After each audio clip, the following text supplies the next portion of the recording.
Those puzzles are always fun, aren't they?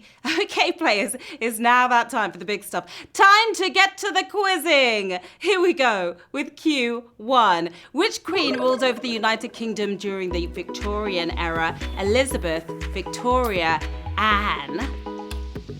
Okay, it's smart today, but we've still got a couple of easy ones in there for you. It wasn't called Victoria for nothing, was it? You know you've made it when you have a whole era named after you.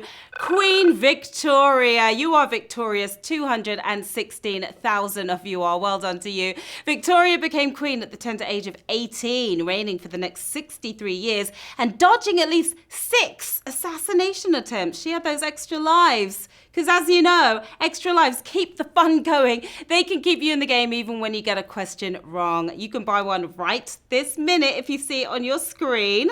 Use an extra life on any round aside from the final one because it won't work.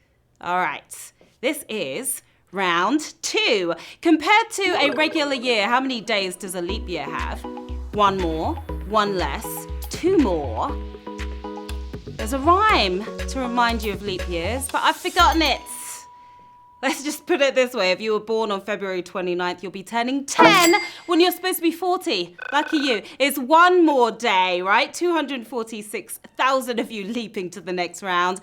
Leap years have 366 days instead of 365. They do feel extra long, but that's most likely because they're election years.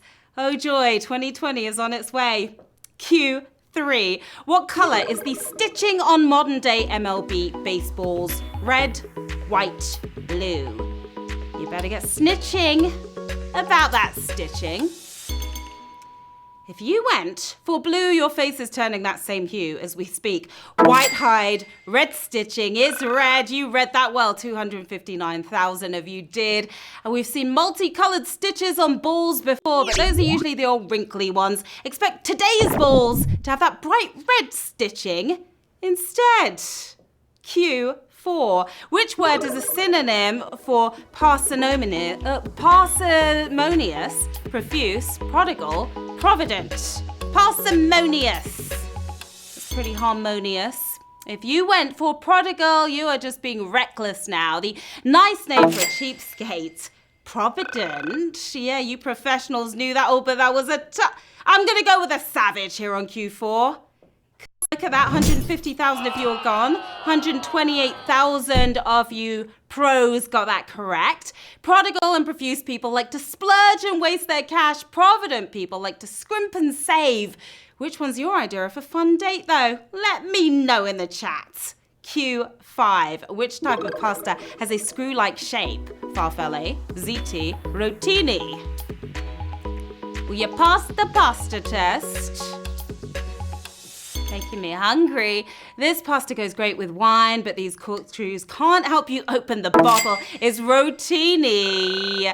226,000 of you are rotating to the next round. The word rotini comes from a 17th century Italian word meaning small wheels. In the US, we have a way more refined name for it. Scroodle noodles. That's right. Q6. What author once wrote the line, "Elementary, my dear Watson"? Mark Twain, Sir Arthur Conan Doyle, P.G. Wodehouse.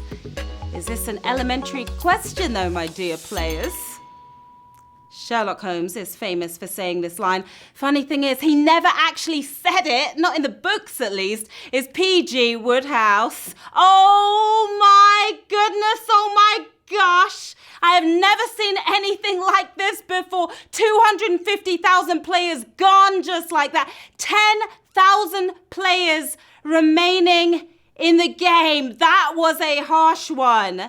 Wow. The renowned phrase was originally used in Smith Journalist by P.G. Wodehouse. You see, but you do not observe. That is a real Sherlock Holmes phrase. Q7. That was crazy. What US state has a seal that depicts the shape of the state itself in its design? Alabama, Texas, Colorado. Ooh, that's got me sweating. If you thought it was the Lone Star State, you were not alone, but you were wrong there. Bringing down the yellow hammer is Alabama. Oh my goodness, this is another savage. Utterly savage.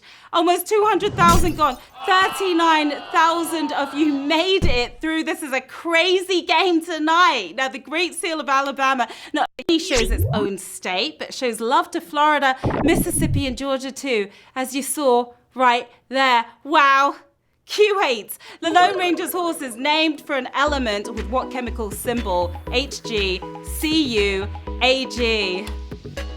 Can't take all this savagery. Where's Tonto when you need him? The Lone Ranger's horse wasn't named Mercury, so that's HG out of the picture. Hi-ho, Silver is AG. You're galloping on, heading towards that gold. 70,000 of you still in the game. The Lone Ranger rescued Silver from a very angry buffalo. Silver was so grateful he gave up his life in the wild to be ridden by the Ranger forevermore. Q9, one of the only unhyphenated common English words with 3 consecutive double letters means what? Accountant, horseshoer, medical specialist. Oh, this one's pretty tough too, isn't it? If you went for horseshoer, better luck next time. Men lie, women lie, numbers don't. Accountants know that. 25,000 of you got that right. There was a brutal one right there. The only uninterrupted triple-double in the English language is bookkeeper. The word bookkeeper, right? 2 O's, 2 K's, and 2 E's. Too easy, right? So here's a harder one. Q10. Which of these is not a chapter in the Lord of the Rings books? The House of Harfang, 3 is Company, Flotsam, and Jetsam. None of them sound like they belong, really, do they? The movies are each 3 hours long, so you can only imagine how many chapters there are in the books. But this ain't one. It's the House of Harfang. You are sinking your teeth into that one. There was another brutal one. 9,051 of you made it through. House of Harfang refers to the castle of the gentle giants of the far north of Narnia. That is, completely different series of books. Q11, the world's second most populated island, is part of what country? Japan, United Kingdom, Indonesia. A lot of people on this island. Part of what country, though? The world's most populated island, Java, is for Indonesian coffee fiends. The second biggest, Honshu, is part of Japan.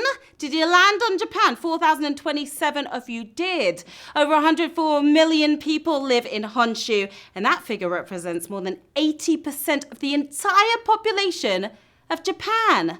It's a lot of people. Q12, what classic rock song has Weird Al Yankovic recorded in its entirety, but as a polka? Satisfaction, Hey Jude, Bohemian Rhapsody.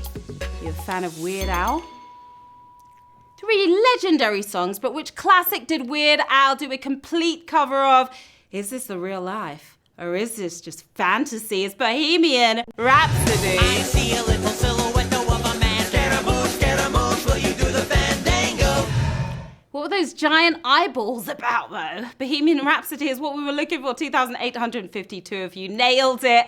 No matter how much you love Weird Al and his weird songs, I'm sure we can all agree Queen's version is way better. Q13, is this going to be your lucky number?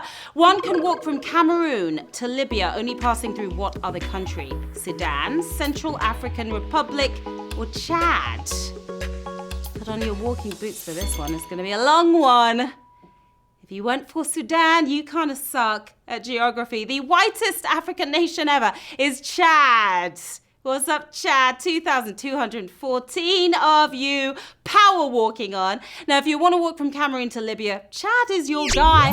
I wouldn't recommend it, though, unless you have months to kill. And bionic legs would probably help as well. The penultimate round players is Q14. Which of these Roy Lichtenstein paintings is not based on a comic book panel masterpiece? Woman with flowered hat, sleeping girl. He's a master of this piece. Lichtenstein was a leader of the pop art movement, putting his own spin on works by comic artists. He did the same with Picasso, baby. His woman with flowered hats is what we were looking for. That was a tough one. 999 of you. Hats off to you. You get a feather in your cap for getting that right. But can you do it one more time for a big win tonight? Let's hope so, because we're heading straight raked into the final round with 999 players left in the game, another 300 or so using extra lives to get back in. $5,000 in the bag tonight. I'm still sweating from those savages. Here we go with Q15. Ding dong is the name of a prominent academic theory regarding what? Parenting, language origin, nuclear physics. Ding dong. Who's there? It's the right answer, hopefully. If someone calls you a ding dong, it is not a compliment. They're calling you an idiot. The ding dong theory, however, is pretty smart. When you contrast sounds that objects make with sounds that humans make, you get an academic theory about language origin for the win. We've got 790 winners. You smashed it!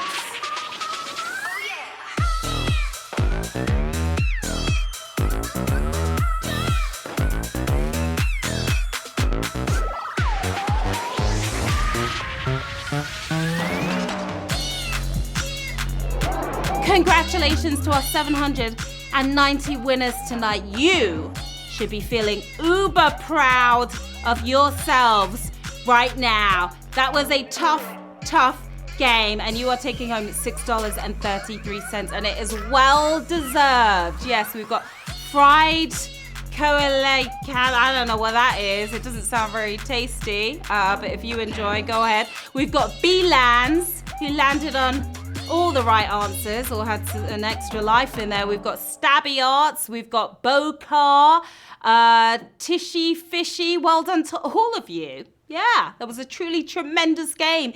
You smarty pants, you came, you played, you totally slayed. I'm Sharon Carpenter. Here's where to find me on the socials. Stop by, say hi, don't be shy, and let me know how you did tonight. Did you get ravaged by the savage? Now you know the fun doesn't end yet. We've got more Smarter Day fun coming your way. Words is up next at 9:30 p.m. Just a few minutes away. It's bye from me for now. Have an awesome rest of your night. I will see you soon. Bye.